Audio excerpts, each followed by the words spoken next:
Niekedy začínam pikošky gosudarom Putinom, ale dnes spravím výnimku, aj keď táto správa nie je nová. Je dokonca z roku 2021, ale je to zrejme dôležité pripomenúť, pretože nám to vytvára podstatne väčší obraz. Keď sa o tom hovorilo v 2021, tak to bolo normálne sci-fi. Teraz to začína väčšine ľudí, ktorí to čítajú alebo počujú, dávať väčší zmysel. Putin odtajnil archívy Tartárie, vymazanej superríše, ktorú Západ vyškrtol z dejín. Tartária bola najväčšou ríšou na Zemi, od Uralu po Aliašku. Jej obyvatelia boli duchovne vyspelí, technologicky pokročili a žili v súlade s univerzálnymi zákonmi. História bola prepisovaná zámerne. Po 18. storočí Tartária zmizla z encyklopédií nie náhodou, ale plánovane. Ešte myslím v roku 1771 bola zaradená v Encyclopedia Britannica. A dnes sa pravda vracia. Rusko prepisuje svoju históriu a odhaľuje, čo bolo potláčané. Existenciu slobodnej civilizácie, ktorá stála proti Vatikánu, bankovým dynastiám a kabale. Tartária nebola zničená, bola umlčaná a teraz sa prebúdza. A tu ešte taká poznámka, že začíname si asi všetci uvedomovať, aj keď toto je z 2021 roku, že za tie 4 roky začína nám byť jasné všetkým, že Rusko je takým ochrancom svetovej histórie alebo ako takým ochrancom toho, čo tie dejiny skutočne boli. A myslím si, že by sme sa o tom mohli veľmi dlho rozprávať, ale toto ma tak akože do mňa cinklo, že by to bolo dobre asi pripomenúť. Pikoška číslo 2. Ale musím sa napiť, lebo dnes mám mimoriadne sucho v puse. O Trumpovej mimoriadne úspešnej ceste na Blízky východ ste už počuli zľava aj správa, takže to nebudem rozoberať. Ale dnes len jedna veľmi malá zaujímavostka. Prečo mu salutovali armádni hodnostári cudzej krajiny? A prečo on salutoval naspäť? Toto nie je súčasť medzinárodných protokolov. Inak, ak by mal Trump nejakú medzinárodnú armádnu, len ak by mal nejakú medzinárodnú armádnu pozíciu, možno sa pozeráme na vrchného veliteľa sveta. Toto je naozaj špekulácia, ale myslím si, že je hodná zamyslenia. Možno sa mýli, možno ma niekto opraví, že sú nejaké medzinárodné protokoly, ale mňa to tak zaujalo. Pikoška číslo 3. Aj keď o tomto sme hovorili už pred niekoľkými rokmi, myslím, že pred 2 rokmi, teraz sa to znovu vyplavuje na povrch, pretože sa ozývajú piloti. Klaus Schwab zakázal očkovaným pilotom prepravovať členov Svetového ekonomického fóra do Davosu a späť kvôli bezpečnostným rizikám, ktoré predstavujú. Podľa zdrojov sú členovia Svetového ekonomického fóra prepravovaní výlučne nezaočkovanými pilotmi. Hajzlici. To tam nie je. Josh Yoder, vedúci americkej skupiny pilotov proti očkovaniu Freedom Flyers, on na tom titulku, na tej pikoške číslo 3, on lieta pre naše linky austrálske Jetstar a preto mám túto správičku. On uviedol, že dostáva dopyty od elít z Davosu, ktoré hľadajú nezaočkovaných pilotov pre svoje obchodné cesty. Citujem, teraz mu volajú bohatí podnikatelia a firmy, ktoré chcú, aby ich vedúcich pracovníkov prepravovali v biznis lietadlách posádkou zloženou výlučne z nezaočkovaných pilotov, uviedol Yoder. Pikoška číslo 4. Minister zdravotníctva Bobby Kennedy Jr. ukončí odporúčania na očkovanie proti C19 pre deti, tínedžerov a tehotné ženy. No, na čase, aby sa toto rozhýbalo, lebo stále sa jedna radosť očkuje. Pikoška číslo 5. Čuduj sa svete. Po deportácii vykonaných imigračnou službou ICE v Amerike, deportácii tých ako sa im hovorí, imigrantov, no asi v podstate sa tomu hovorí, klesol počet vražd v Denveri o 60%. Ja si myslím, že podobne by sa stalo aj v Európe, keby sa to začalo vykonávať. No ale potom máme ďalšie pikošky. Pikoška číslo 6. Ako určite viete, práve prebieha súdny proces s raperom Puff Diddym. Bývalá priateľka Diddyho, Casey Ventura, identifikovala Jonathana Odyho, ktorého máte na obrázku, ako jedného zo sexuálnych pracovníkov, s ktorými bola nútená zúčastniť sa na zvrátených freak-off večierkoch, ktoré organizoval Diddy. Ody, ten identifikovaný pán, tvrdí, že jeden z týchto večierkov tajne nahral zo strachu, že Casey by mohla skončiť mŕtva. Ako viete, možno neviete, Daddy túto svoju priateľku nielen zneužíval, ale on ju aj týral. Ody tvrdí, že v minulosti obvinil Diddyho z členstva v tajnej skupine známej ako Čierna iluminátska elita, ktorá sa údajne podieľa na pedofílii, týraní zvierat, satanistických rituáloch a programoch CIA na ovládanie mysle. Ody tvrdí, že tieto rituály sa konajú v Bohemian Grove a v roku 2018 varoval, že kabala plánuje atentát na Donalda Trumpa. Od roku 2018 je vo väzbe na základe viacerých obvinení. Pikoška číslo 7.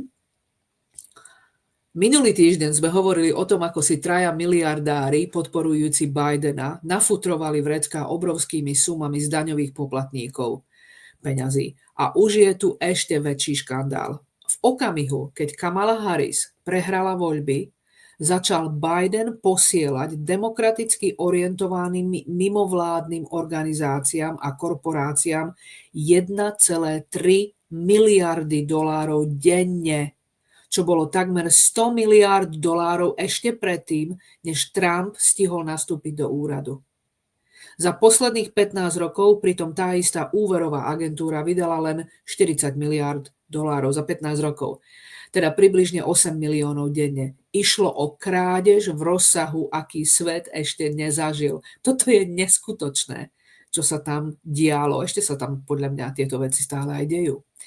Pikoška číslo 8. Aj o tomto sme už hovorili asi pred rokom, ale samozrejme veci postupujú trošku ďalej a začínajú sa odhaľovať nové fakty, informácie.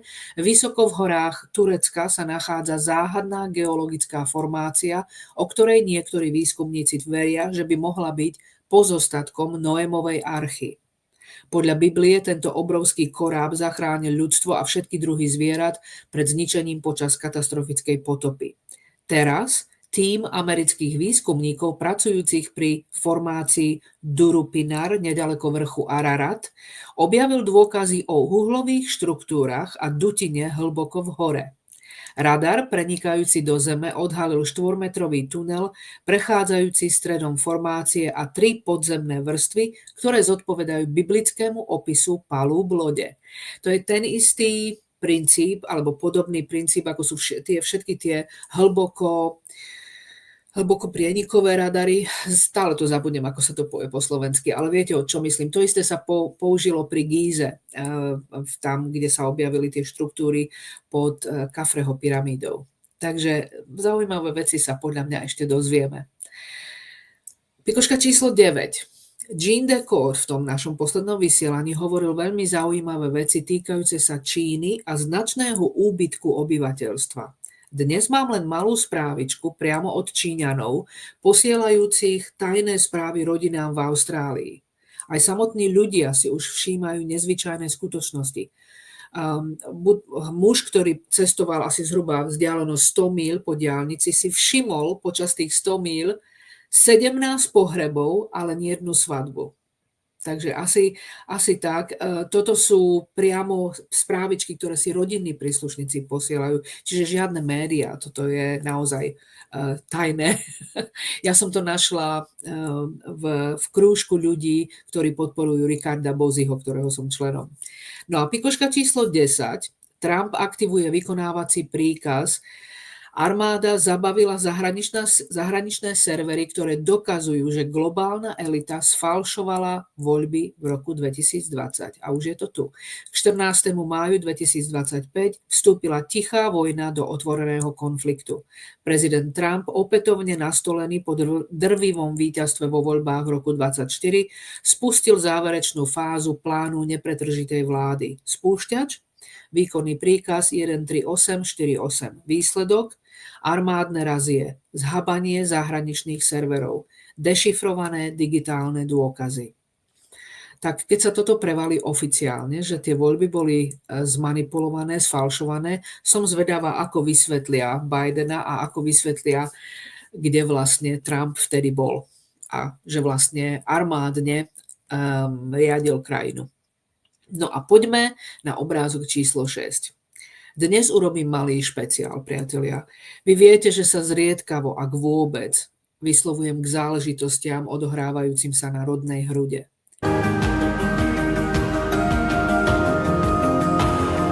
Dobrý deň, Jani, rád vás počúvam, pretože máte dobré informácie, len mi je nepochopiteľné, že keď sa ničia damsi a zlo, viem, že to stále prebieha, ale predsa len, že tí zlí chlapi majú ešte stále toľko sily, že môžu zatýkať ľudí za ich názory na sociálnych sieťach.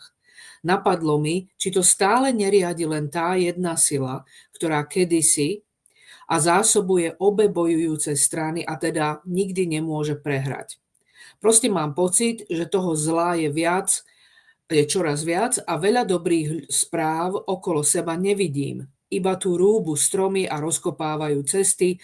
V duchu čím väčší chaos, tým viac ľudí nahneváme. To sa deje na všetkých frontoch. A potom si pustím Tichého, ktorý nás už takmer vyzýva, aby sme sa pripravili na Gesaru.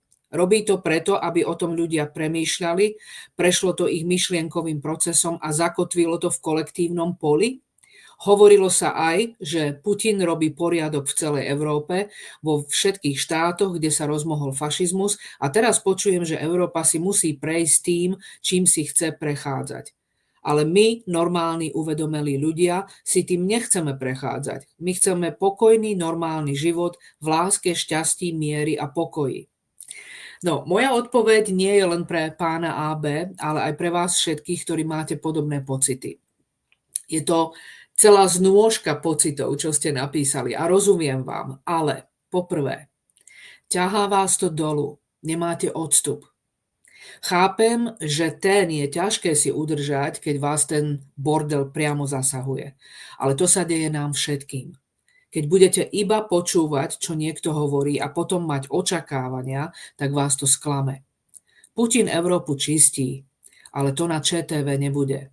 Napokon jeho ťah na Ukrajinu nebol ničím iným, iba snahou o vyčistenie Európy a celého sveta od šíriacej sa rakoviny fašizmu a satanizmu.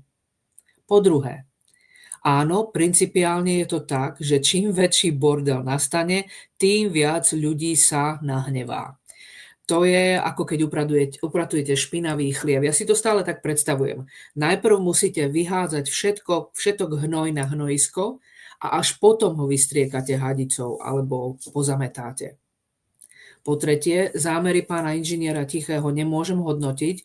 Ja osobne si držím odstup a nie preto, že neverím na Gesaru, ale pretože viem, že sa veci nebudú diať presne tak, ako tieto zaručené zdroje hovoria, ako do detailov a možno sa to vôbec tak nebude volať, aj keď principiálne to bude to isté ako Gesara.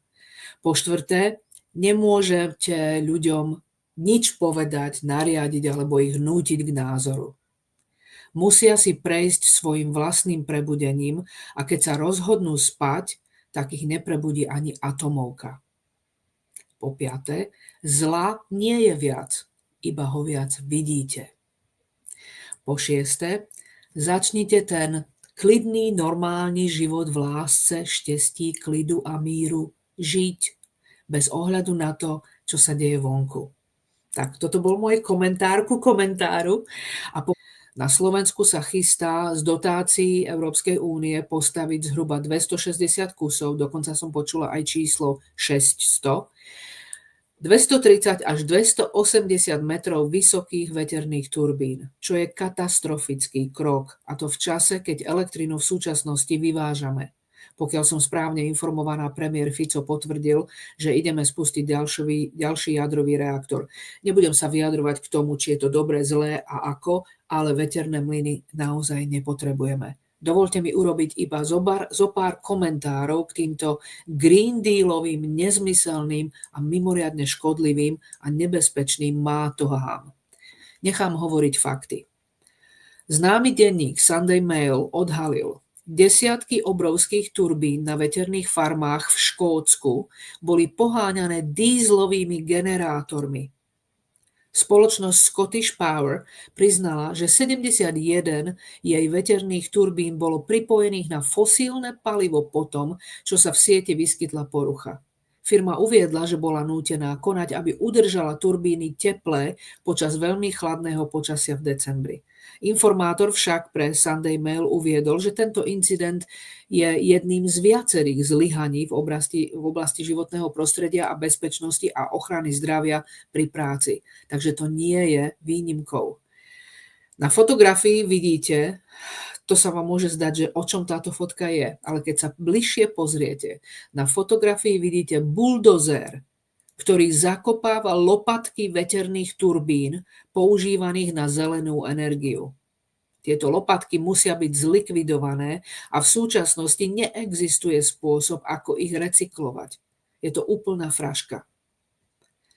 Priemysel na západe je v kríze, pretože odvetvie zvyšuje dane a zhoršuje infláciu. Spoločnosť Siemens stratila na veterných turbínach približne $1 miliardu a zisk spoločnosti Vestas klesol o 369%.